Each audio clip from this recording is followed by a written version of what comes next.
So rather than doing one video on the Nietzschean way of life, or what I think is a Nietzschean way of life, I mean, I guess suppose there's multiple ones. Uh, so I would say the first thing is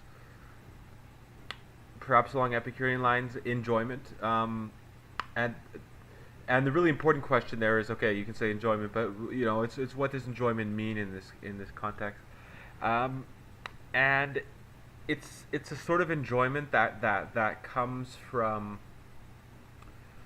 to put it simply, resistance.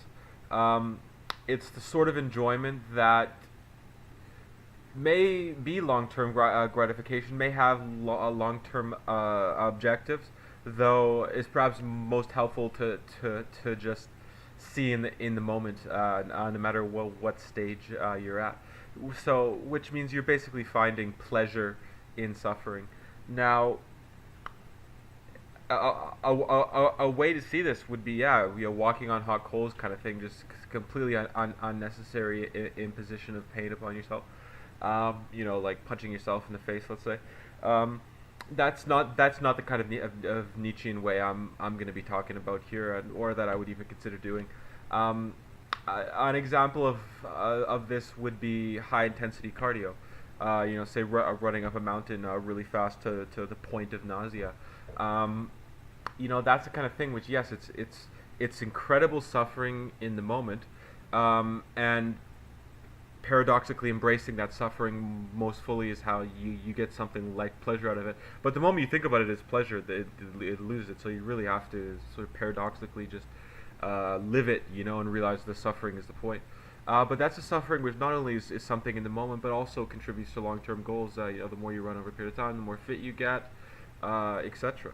A bunch of goals attached to that. It could be working a fit job, looking good, being healthy generally.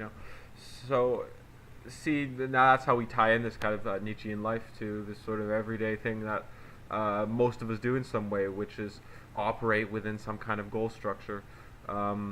And a lot of times those goal structures have, long-term goals. So if you're writing a novel, you say, okay, my long-term goal is to write the novel.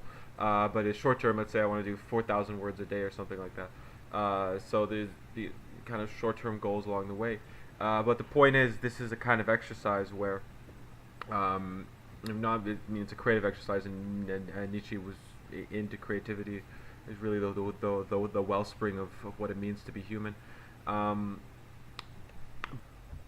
but the point is, in order to get that long-term goal, it's a process of resistance. It's a long way to get there. Any path which requires work, a lot of work over a period of time to get to a long-term goal, is a path that has resistance.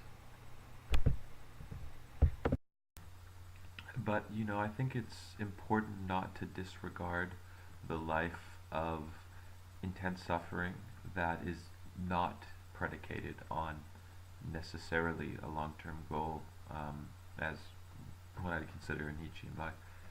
Um, you know, if your life is just wandering, and just facing the suffering of sleeping out and not eating quite enough,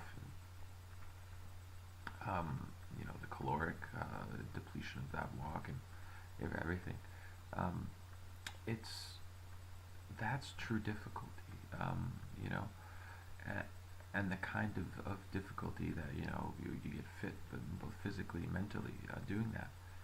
What is that? Getting fit mentally doing that, especially. The two are related, of course.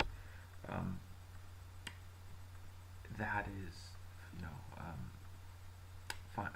finding it, I guess you could say, or something like it.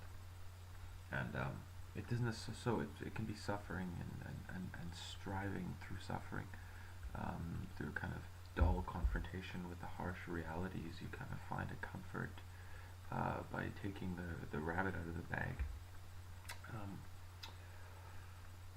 So it may be that your resistance-based moving forward is goal-based in a kind of societal traditional way we do it sense, or in a nomadic wanderer sense.